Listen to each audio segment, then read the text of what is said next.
everyone. So let me start with another lecture. In this lecture we will start with DPT questions that is related to binomial. Okay, let me start with the questions. Okay, we have the first question that is of 2006 April. 2006 April. I hope you can check out the question here, right? So that is 2006 April question. A set of 5 unbiased coins is tossed 3200 times. I already told you that if you will get two things like this is also n and this is also n, then in this case this n would be treated as small n and the times value would be treated as capital N. I hope you can differentiate between the two. This is my small n, that is 5, and what is my capital N, that is 3200 times. And the number of heads observed at each throw is given. Okay, you can understand when we have to check out number of heads, or we can simply say what is the probability of getting a head, that is half, right? So probability of success is half, probability of failure is half. I hope you can understand. I already told you that whenever we have to do these type of question, what we want 4 things. First one, capital N, small n, p and q. And sometimes if in question p is not given to you, then what you have to do, you have to treat this value as x and this one is y, or you can use f, right? After that you have to apply mean equals to sigma fx upon sigma f. This is the basic formula of mean, and you will get the value of mean. And in binomial you all know what is mean, that is np. So you can replace np with mean and you will get the value of p here. Okay, so let me start doing this question. Okay, I'm taking my sheet right now. Okay, so let me check out, that is 2006 April, right? Now I have small n, that is 5. I have capital N, that is 3200. I have p, that because the question is about heads, right? So what is the probability of getting a head if I'll throw a coin? So that this is a sample space, head and tail. Okay, so what is the probability of getting a head? That is half, so I'm writing half. How I can calculate q? That is 1 minus p. So this is q equals to 1 minus half, that is half. Understood or not? Okay, so we are getting these values. After that we will start with the question, that is the basic one. So what we have to do, we have to make the columns again. Okay, the second column is related to calculation and the third column is observed, I think so. That is my exact answer, that is my nutshell answer. So I'm writing the column. In the first column I'll start with r, because I already told you that I'm using r, not small x, right?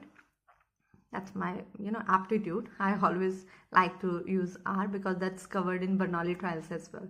So that's why. So r means the values from which you will start. That is the simple x value, right? In question you can check out the value is given, that is 0, 1, 2, 3, 4, 5. These values are r. Okay, I'm writing those values. 1, 2, 3. How many I have? Okay, 4, 5. 4, 5. This is answer. Now in this second part, what I'll calculate NC something, the value, right? So the formula is NCR Q par N minus R P par R. I hope you can understand this value. We already discussed this formula, and after that in the next part what we have to do, we have to multiply with capital N this value into multiplied with capital N. Understood? So capital N into NCR Q par N minus R P par R. Now I'm going to solve the question. N is my 5, 5C 0, P, Q, both are half. So Q, N minus R, that is 5, P par 0. Understood? So I'm also writing the again 5C1, 1 by 2 par 5 minus 1, that is 4. And 1 by 2 par, that is 1. Okay, the next one 5C2, half par 5 minus 2, half par 2. Okay, the next one 5C3, half par 5 minus 3, 2, half power 3. Next 5c4 half power 5 minus 4, that is 1. 1 by 2 power 4. Okay. The last one 5c5 half power 5 minus 5, that is 0. Half power 5. I hope you can understand this one. Right. Now you have to calculate each and every value. Okay. I'm calculating the answer and writing. This one is 1 upon 32. Okay. The next one is 155 upon 32. 2 4 4 3. Okay. 10 upon 32. These both are same, right? 10 upon 32. And the next one is compatible to this one, 5 upon 32, and the last one would be equal to the first one, that is 1 upon 32. I hope you can calculate this thing. And if you haven't checked out the video that is related to combination, please check out, because only then you would be able to understand how we have to solve the combination part. Okay. Next one, we have to solve the next, that is, how much is my 3200 is my n. Okay. So 3200 into 1 by 32, 3200 into 5 by 32, 3200 into 10 by 32, 3200 into 10 by 32, 3200 into 5 by 32, 3200 into 1 by 32. So what is my answer basically? You can calculate 100, 100, both are 100, right? The next one is 500, 500. The next one is 1000. And this is my exact answer. Okay. Understood or not? So you have to do this type of question. That is our 2006 April. Okay. Coming to the next question. Okay. If we talk about the next question, this is another one, 2006 September. Yeah, this is another one, 2006 September. The probability of a bomb hitting a target is 1 by 5. Actually, we have already covered this question in our combination video. Okay, so you can check out that one, because the question is totally same. That is your book question, right? And that part we have done that. Okay, so next one, this one is normal distribution. The next one is 2007, right? So this is our next question, 2007 April. Let me start with this question. You can read out the question. 7 coins are tossed at a time for 128 times. I hope you can segregate the two things now. What is our small n here? That is 7. What is our capital N? That is 128. Write down this in your notebook. After that, they are talking about heads, right? This question is same to same as we have done earlier, right? So I'm just telling you what are the values and how you have to solve it out. You have to solve this question by your own. Okay. So pause the video and solve this question. I'm telling you the values. Small n is my 7, right? I hope the things are clear to you, right? So 7 is my small n. 128 is my capital N. And because they are asking about head, so it means half. Half is my probability, right? So half is my probability, and P, that is my success. Q is my 1 minus half. So you will get the values. After that, what you have to do, you have to draw the same pattern. You have to write down R, that is 0 to 7. Then you have to perform this calculation, and after that you have to multiply it with capital N, that is 128 in our case. Okay. Please pause the video and complete the question. After that, you would be able to understand it more clearly. Okay. Now, there is another thing which they have written. What are the theoretical value of mean and standard deviation? They are asking something else as well. They are asking theoretical value of mean. Okay. In binomial trials, you know what is mean? Mean is equal to NP. I hope you can understand this thing. So, what you have to add here? Mean equals to NP. Okay, and you know what is NP, we know the P, we know N, put the values, you will get the answer, right? So you just have to put the value of small n and P here and you will get your mean. After that, they were asking about standard deviation, right? That is my standard deviation. The formula is root NPQ. बच्चे आपको formula learn करना ही पड़ेगा. That's why I told you when I started the lecture of binomial that you must have to learn the formula. If you will learn the formula, then you would be able to understand. Yeah, one more thing. The last question which I told you, that is in combination part. That's not in combination, that's in binomial part. Okay, in binomials, second part I think so, probably first or second part might be. In that part we have done that question. Actually, I forget about that. Okay, that's not in combination, that's in binomial part. Okay, if you are watching the videos in a series, then you would be able to identify that. Don't worry about that. Okay, so root and pq, you know n, you know p, you know q, put the values, take the root, you will get the answer. So please be sure what is written in the question. Either they are asking for the fit distribution, or they are asking for mean or standard deviation or something else. So what you have to do, you have to use basically these formulas and you have to calculate. Okay, now coming to the next question. If I talk about 2007 April, the question is same like this, right? The above one. But as it is written in the question, Poisson distribution. If it is not written in the question that we have to calculate Poisson distribution, but e power minus something is given, it means it is a Poisson distribution. So we can't use binomial trial here. Okay, I hope you can understand this thing. So we have another question. Let me check which question is related to our point.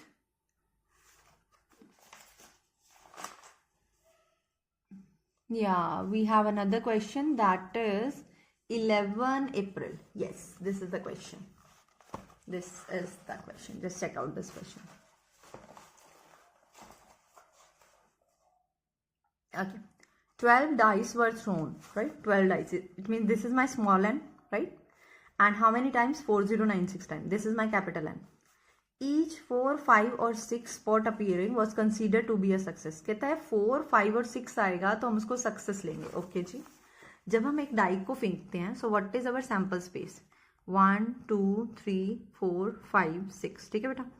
सो 4, 5, 6 आएगा तो उसको success consider करना है. क्या आ गया probability? 3 element है. 3/6, 1/2. So what is my probability? 3/6, 1/2. Okay. And what is my failure? ये होगा फेलियर.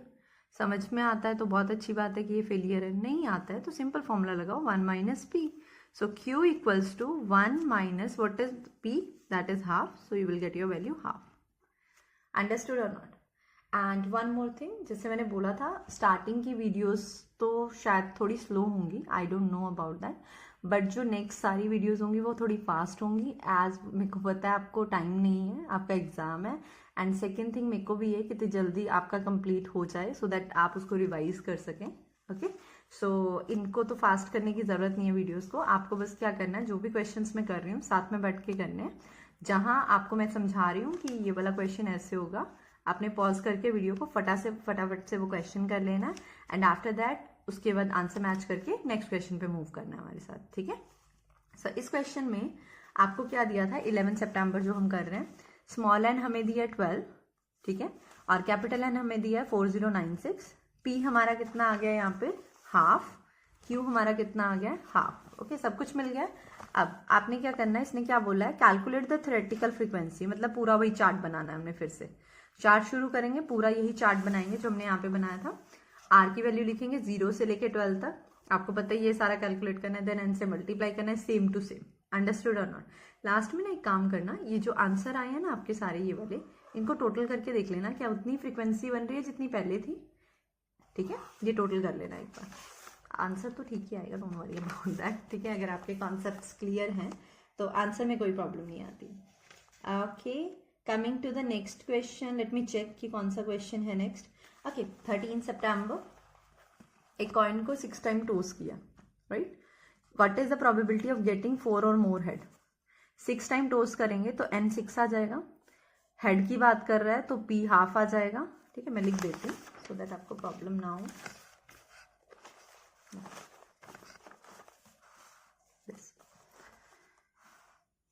This question. ठीक है, so n equals to 6, right? p equals to half क्योंकि हेड की बात कर रहा है. q भी हाफ हो जाएगा, 1 - half, that is again half. और r की वैल्यू आएगी 4 और मोर. मोर का मतलब कहाँ तक जाएंगे? n तक जाएंगे. 4, 5, 6 तीनों के आंसर निकाल के उसको ऐड कर लेना, that is your answer. Second part में उसने लिखा है 2 हेड होने चाहिए, तो मतलब r इक्वल्स टू 2 निकालना है आपने, दैट्स इट. Okay, understood. अच्छा, इसमें हम ये क्यों लगा रहे हैं? क्योंकि n 6 है ना बेटा, 6 बार तो हम टोस नहीं कर सकते किसी भी चीज़ को. That's a quite lengthy process. I already told you that you can only calculate up to 4 time, right 4 time का इनको टोस करते हैं तब तक हमारी कैलकुलेशन हो सकती है. After that we are not able to do it, right. And the next important question which I already told you कि क्वेश्चन एज इट इज आता है. अगर आपने पिछली 2 वीडियोस देखी हैं तो आपको पता होगा कि क्वेश्चन कितना इंपॉर्टेंट है. और यही क्वेश्चन सेम टू सेम आता है with the same values for 8 marks. 8 marks थोड़े नहीं होते. क्या करना है, 4 लाइनें लिखनी है सिर्फ. तो वो लास्ट लेक्चर आपने देखा ही होगा, उसमें सेम टू सेम ये क्वेश्चन हमने किया है. बी श्योर आपको ये क्वेश्चन बार बार करके अच्छे से समझ में आ गया हो. Understood. So now we are moving to the next question. Let me check which question is the next one. Yeah, this is 2012 September we had done. Okay, I have some question which is not given in this book. Okay, actually in the year 2012 September we had another question. Let me tell you which question is this. We have done that question. I'm just marking you. Please write down in your book, okay, or notebook. 2012 September में question आया जिसमें 8 times ship जो है वो safely arrive करता है out of 10 time. If you remember तो हमने क्वेश्चन किया था. I still don't know whether वो सासबी को वो वाला क्वेश्चन था, उसके बाद वाला क्वेश्चन था. आई थिंक सो ये वाला कि 8 बार सेफली आता है तो 2 बार नहीं आता है, सेफली अराइव करता है. ये क्वेश्चन और ये बॉम्ब वाला क्वेश्चन 1/5 वाला, ये दोनों अच्छे से कर लो. हो सकता है पेपर में ये एज इट इज आ जाए. अभी आपका लक है 7 का आएगा, 8 का आएगा या 15 का भी आ सकता है. सो कुछ नहीं कह सकते हम. Okay, so now we are moving to the next question, that is 2017 में. come to this question, yeah, fast. 2017 में come. What the question is saying, yeah, we can use E here, no? Again I don't have question. Just give me 1 sec. Actually there are many questions which are not present here. Okay, I'm telling you one question. Actually I have another book. In that part I have a question that is of 27, but it is not mentioned here. So I'm telling you the question and you can understand what the situation is, and if you will get this type of situation, how you will tackle that. Okay, a train arrives at a computing station in time on an average of 8 out of 10 days. क्या कहता है? कहता है एक train arrive होती है on an average के basis पे, ऐसे ही लिखा हुआ है, 8 बार 10 दिनों में. ठीक है, 8 बार टाइमली अराइव होती है 10 दिनों में. प्रोबेबिलिटी ऑफ सक्सेस क्या होगी? 8/10. क्रक्स पहचानो कि लॉजिक क्या लग रहा है, क्या क्रक्स है उसका मेन, राइट. सो 8/10 हमारा क्या आ गया? Main part. 8/10 सक्सेस. फेलियर कितना हो गया? 1 - 8/10, 2/10. You can also say 1/5. Success मिल गया, फेलियर मिल गया. What is the probability that in a given week of 5 working days, कितने डेज दिए हैं? 5. n equals to 5, right? The train will not arrive in time 2 out of 5 days. अब यहाँ पे ध्यान से समझना है. उसने पता क्या किया? उसने आपको n5 दे दिया, आपको p बता दिया, आपको q बता दिया, आपने सब कुछ कैलकुलेट कर लिया. बट लास्ट में जो उसने ऊपर बताया ना सारा p q जो हमने लिया है, p हमने किसको लिया है? टाइमली पहुंचने को. ठीक है, टाइमली पहुंचने को हमने p लिया है. बट आंसर में उसने किसका पूछा है? टाइम पे ना पहुंचने का, राइट. तो आंसर में उसने पूछा है टाइम पे ना पहुंचने का. ये चीज ध्यान रखनी है बच्चे, इस क्वेश्चन में यही कंफ्यूजिंग थी सबसे ज्यादा. p आपको मिल गया 8/10, q आपको मिल गया 2/10, n आपको मिल गया 5. आंसर में पूछ लिया, कहता टाइम पे नहीं पहुंचेगा. तो हमने तो सक्सेस किसको लिया? टाइम पे पहुंचने को. जब हमने सक्सेस टाइम पे पहुंचने को लिया है तो हम आंसर भी टाइम के पहुंचने के अकॉर्डिंग समझेंगे. अब उसने किसका पूछा? टाइम पे ना पहुंचने का. टाइम पे ना पहुंचने का, तो उसने कहा कि वो 2 बार टाइम पे नहीं पहुंचा है. तो सोचो वो कितनी बार टाइम पे पहुंच गया? 3 बार. 5 में से अगर वो 2 बार टाइमली नहीं पहुंचा है तो कितनी बार टाइमली पहुंच गया है? 3 बार. तो इसमें R3 आएगा. बट बच्चों ने क्या मिस्टेक की थी? R2 ले लिया था. तो ये जरूर समझना है आपने, R किसको लेना है? जिसको तरफ से आपने P लिया है. अगर P आपने राइट टाइम सेफली अराइव करने का लिया है, then you also have to take the value, same value as R, right. Same value means अगर आपको P अराइव करने का है सेफली तो R भी अराइव करने के हिसाब से ही निकलेगा सेफली. अब इस क्वेश्चन में ऊपर P हमने लिया था सेफली के लिए, तो आंसर उसने पूछा नहीं सेफली के लिए. तो हम ये देखेंगे कि कितनी बार उसने नहीं का पूछा है. 5 में से वो कहता है 2 बार सेफली अराइव नहीं होता. कहना इसे कि वो 3 बार सेफली अराइव होता है, right. So R equals to 3. Be clear with this concept बच्चे, पेपर में यही गड़बड़ होती है, आसान बहुत होते हैं क्वेश्चन, बुद्धि लगानी है थोड़ी सी बस, ठीक है। Now we are coming to 18 में 2018 में, okay, let we start. Okay, just give me 1 sec. My goodness. And there's another question, right, which is also not in this DPT, I think so. Yes, I have a defective bold question. Yes, this question is also not here. Okay, so let me tell you the another question. Please try to do these questions, and this question is of 15 marks, the single question. And you can understand there are two questions in 2018 May, and these are, one is from poison, that is of 10, and one is from normal, I think so. Yeah, that is normal, and one is from 15 marks from binomial. तो ये आपका luck है बेटा, अगर ऐसे question आ जाए तो 15 number free fund गए आपके। मतलब अगर आप हिसाब लगा लो, अगर आपने प्रोबेबिलिटी के 3 चैप्टर किए ना तो 30 से लेके 40 नंबर तो आपके पेपर में वैसे ही आ जाएंगे, बट अगर किए हैं तो, right. So let me tell you that question जो मेरे पास है। इन अ शिपमेंट ऑफ 25, ये 15 मार्क्स का क्वेश्चन आया। In a shipment of 25 hard disk 6 are defective. कहता है 25 डिस्क थी मेरे पास हार्ड डिस्क, तो इनमें से 6 डिफेक्टिव है। डिफेक्टिव आने की प्रोबेबिलिटी कितनी होगी? 6/25, ठीक है ना। 6 डिफेक्टिव थी, डिवाइड बाय टोटल 6/25 आ गई डिफेक्टिव आने की प्रोबेबिलिटी। बच्चे I can't show you these questions, that's my restrictions, right. So इसलिए मैं आपको बोल रही हूँ कि आप इनको अच्छे से सुन लीजिए जितना है, और अब जितनी भी वीडियोज अब चल रही हैं फॉरवर्ड मत कीजिएगा उनको किसी को भी, बिकॉज बीच में कौन सा पॉइंट कहाँ मिस हो जाए अब मैं कुछ नहीं कह सकती, ठीक है। पहले स्लो स्टार्टिंग में था ताकि आप स्पीड ग्रैब कर लें एक बार, बट अभी इतना टाइम नहीं है कि मैं बिल्कुल स्लो चलूँ, तो पेपर का इतनी लंबी लंबी वीडियोस बनेंगी, फिर पेपर में क्या लिख के आएंगे आप, right. So now let we move. Okay, success क्या हुआ? डिफेक्टिव आने की प्रोबेबिलिटी क्या हुई? 6/25। डिफेक्टिव ना आने की 1 - 6/25। अगर मैं बोल रही हूँ साइड में कॉपी में लिख लो अपनी साथ में, ठीक है। 6/25 सक्सेस हो गया, 1 - 6/25 फेलियर हो गया, राइट। डिफेक्टिव ना आने की प्रोबेबिलिटी। अब उसने बोला है if 5 of the disk are selected at random, 5 select किए हमने, N5 हो गया। What is the probability that, first part exactly 1 is defective. अब ध्यान से, आपने P किसको लिया था? डिफेक्टिव को। आंसर किसका पूछ रहा है? डिफेक्टिव का। सेम है, कोई प्रॉब्लम नहीं है। उल्टा होगा तो प्रॉब्लम आएगी, राइट। तो हम P किसको लेंगे यहाँ पे, सॉरी R किसको लेंगे हम यहाँ पे? R = 1, क्योंकि उसने एग्जैक्टली 1 इज डिफेक्टिव बोला है, तो R = 1, ठीक है। Second part, at least 1 is defective. कहता कम से कम एक तो डिफेक्टिव हो, एक से ज्यादा भी डिफेक्टिव हो सकते हैं। अब एक से ज्यादा डिफेक्टिव अगर होंगे, आपको बताया था एटलीस्ट में क्या होता है, एटलीस्ट में सारे लेने होते हैं आपको up to n, understood. Let me check out this point. देखो 0 से लेके 1 2 सो ऑन 25 तक का आंसर जो होगा वो पूरा 25 में होगा, n = 25 में, ठीक है। तो जब हम n = 25 बोलते हैं तो इसका मतलब होता है 0 की प्रोबेबिलिटी, 1 की, 2 की, 3 की, इन सबकी ऐड करके क्या आएगा हमारा आंसर? 1। ये हमने पहले भी डिस्कस किया था, अगर आपने क्वेश्चन साथ में किए होंगे तो आपको ये कॉन्सेप्ट बिल्कुल क्लियर होगा कि सबकी प्रोबेबिलिटी ऐड करके क्या आता है? 1 आता है। Now what is the main point? Main point क्या कहता है? कहता है एटलीस्ट 1 इज डिफेक्टिव, कम से कम एक तो हो, और एक से ज्यादा भी हो सकते हैं। ज्यादा मतलब ये सारे, है ना, कॉमन सेंस। ज्यादा मतलब ये सारे का आंसर निकालना है। तो अगर इस सारे का आंसर निकालना है तो 1 में से ये जो एक्स्ट्रा है 0, इसको माइनस कर देते हैं। I am repeating again, question में लिखा है एटलीस्ट 1 इज डिफेक्टिव, कम से कम एक तो डिफेक्टिव हो, एक से ज्यादा भी हो सकते हैं, बट कहां तक जाएंगे?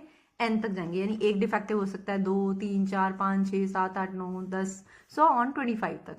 तो ये सारे अगर डिफेक्टिव हैं तो इनका आंसर निकालना है, तो यहाँ पे एक्स्ट्रा क्या बच गया? 0। इसको दूसरी तरफ शिफ्ट कर दो, तो वी कैन ऑल्सो राइट कि जो आंसर हमें चाहिए वो कैसे आएगा? 1 - प्रोबेबिलिटी ऑफ x = 0, ठीक है जी। तो 0 की प्रोबेबिलिटी आप निकाल लेना, you will get your answer. I hope आपको पता ही है कैसे निकलेगी। वही NCR, R की जगह 0 आएगा, Q par n - 0 and P पार 0, ठीक है। ऐसे सॉल्व कर लेना इसको, you will get your answer. ये सेकेंड पार्ट था, 5 नंबर के हैं पार्ट। फर्स्ट पार्ट भी 5 मार्क्स का, दूसरा भी और तीसरा भी। थर्ड में क्या कह रहा है? At least 2 are defective. अब उसने क्या कहा? कहता कम से कम 2 डिफेक्टिव हो, तो 2 से ज्यादा हो सकते हैं। इसका मतलब यहां से शुरू करना है हमने, है ना। मैं रिपीट करके लिख देती हूँ, 0 1 2 3 4 5 सो ऑन अप टू 25। इन सबकी प्रोबेबिलिटी का टोटल कितना होता है? 1 होता है, अंडरस्टूड। अब यहाँ पे क्या है, यहाँ पे है उसने बोला एटलीस्ट 2 विल बी डिफेक्टिव, कम से कम 2 तो डिफेक्टिव हो, 2 से ज्यादा भी हो सकते हैं। तो 2 से ज्यादा और 2, तो मतलब ये वाला आंसर चाहिए आपको, ये वाला, राइट। अगर आपको ये वाला आंसर चाहिए तो इसका मतलब यहाँ पे एक्स्ट्रा कितने हैं, 2 है, इन 2 एक्स्ट्रा को उड़ाना पड़ेगा, राइट। इन दोनों को दूसरी तरफ शिफ्ट कर दो, ये जो 2 एक्स्ट्रा हैं जिनका आंसर आपको यहाँ पे नहीं चाहिए, इसको दूसरी तरफ शिफ्ट कर दो। So we can also write 1 minus probability of x equals to 0 minus probability of x equals to 1। I hope you understood this thing, right. So ये तीनों सॉल्व कर लेना आप एक बार and you will get your answer. ये 15 marks का question आया बेटा, थोड़े नहीं होते 15 मार्क्स, रिमेंबर, ठीक है। एंड नेक्स्ट चलते हैं। नेक्स्ट मेरे पास जो क्वेश्चन है, लेट मी चेक, कोई है बाइनोमियल का, 2021 मई में आया बेटा बाइनोमियल का। ये क्वेश्चन एज इट इज ना हमने कर लिया है, ये हमने लेक्चर में ही किया था। जब फर्स्ट और सेकंड पार्ट के लेक्चर आएंगे ना आपके, वो देख लेना आप एक बार, उसमें किया है। मीन और स्टैंडर्ड डेविएशन आपको दिया होता है क्वेश्चन में, कैसे आप NPQ निकालते हैं, तो ये हो चुका है क्वेश्चन हमारे लेक्चर में। The next one, okay, the next one is 2022 मई में आया आपका question. The mean and variance of binomial distribution 3 and 2, find the probability of the variable takes value less than 2 or equal to, okay, less than or equal to, greater than, okay, ये मैं आपको ऊपर से एक बार brief कर देती हूँ, हो जाएगा ये आपका, पॉज कर लेना। ये तो मैं वीडियो फिनिश ही करने वाली हूँ अब, क्योंकि ये सिर्फ इसी की थी, DPT की सिर्फ वीडियो। मीन आपको दिया बेटा कितना, मीन आपको दिया है 3, ठीक है। थोड़ा सा ब्रीफ कर देती हूँ आपको क्वेश्चन, सो दैट आपको हेल्प हो जाए। 2022 में मीन आपको दिया है 3, मीन स्टैंड्स फॉर NP है, तो NP की वैल्यू 3 है, बाइनोमियल चल रहा है हमारा। और वेरिएंस आपको दिया, variance stands for this one, right, ये आपको दिया, इसका फॉर्मूला होता है NPQ, ये आपको 2 दिया। सो अगर आप चेक करें तो NP की वैल्यू 3 है, राइट। इस NP की वैल्यू अगर मैं इस इक्वेशन में नीचे वाली में पुट कर दूं तो मेरा आंसर आ जाएगा, NP के प्लेस पे 3 पुट कर दूं, ठीक है। 3Q equals to 2, so Q की वैल्यू आ गई 2/3। सो P की वैल्यू कितनी होगी, 1 minus Q, that is P equals to 1 minus 2/3. So I got my answer 1/3. I hope you understood. We got our P, we got our Q, and what I have to calculate right now, that is N, right? I have the value, that is, yeah, NP equals to 3. I have to put the value of P here and I'll get the value of N here. And what would be my value? I think that's 9, right? एक बार check कर लेना calculation वगैरह, मैं हाथ से करती नहीं हूँ ना, so I don't have any aptitude regarding that, so you can just check out calculations, okay. या द फर्स्ट पार्ट, अब ये सब तो हमारा मिल गया, N मिल गया अपने को, Q मिल गया अपने को, P मिल गया, सब मिल गया, बॉक्स में डाल लो अगर उनको। So now what we have to calculate, उसने बोला लेस देन और इक्वल टू 2 आंसर निकालना हमने। लेस देन और इक्वल टू 2 क्या मतलब हुआ इसका, लेस देन और इक्वल टू 2 मतलब 2 भी हो सकता है और 2 से कम भी हो सकता है। सो 2 भी हो सकता है, कम भी हो सकता है, 1 भी हो सकता है, उससे कम भी हो सकता है, 0 भी हो सकता है। 0 से कम तो हम लेते नहीं ना, तो इसमें 3 आंसर निकलेंगे आपके आर के, 0, 1, 2, तीनों के आंसर निकालो, उन तीनों को ऐड कर लो, you will get your answer, okay. आपको किसी भी क्वेश्चन में लगता है कि डाउट है तो आप मेरे को या तो कमेंट सेक्शन में डाल देना कि दीदी ये वाला क्वेश्चन डाउट है, या कोई भी इशू आता है आपको, तो जो भी आपको ठीक लगे, जो भी डाउट है वो डाल देना। नहीं तो मेरी मेल, आई डोंट नो आपको शो होगी या नहीं, मेरे प्रोफाइल में मेल शो हो रही होगी, आप मेल कर सकते हैं, ठीक है। उस पर हम देख लेंगे कि कौन से क्वेश्चन में आपको चेंजेस चाहिए, किसको चाहिए, तो हम देख लेंगे, जो भी आपको चाहिए होंगे वो आपको भेज दिए जाएंगे। नेक्स्ट वन, ग्रेटर देन और इक्वल टू 7, ग्रेटर देन और इक्वल टू 7 कहता है 7 से बड़ा और 7 के इक्वल होना चाहिए। करो जी शुरू, फिर 7 भी हो सकता है, 7 से बड़ा भी, 8 कब तक जाएंगे, n तक जाएंगे, n कितना है अपना 9, तो ये 3 आंसर निकलेंगे इसमें। बी श्योर जब भी आप इनकी कैलकुलेशन कर रहे हैं तो आप इसको अच्छे से ध्यान से देख के करें, कैलकुलेशन मिस्टेक नहीं होनी चाहिए, राइट और not.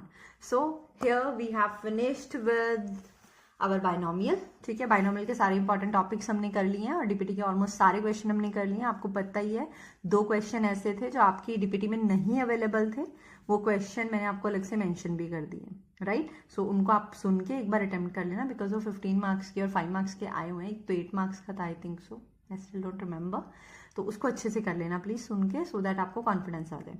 In the next lecture we will start with Poisson distribution important topics, okay, till that time, bye bye, take care, thank you.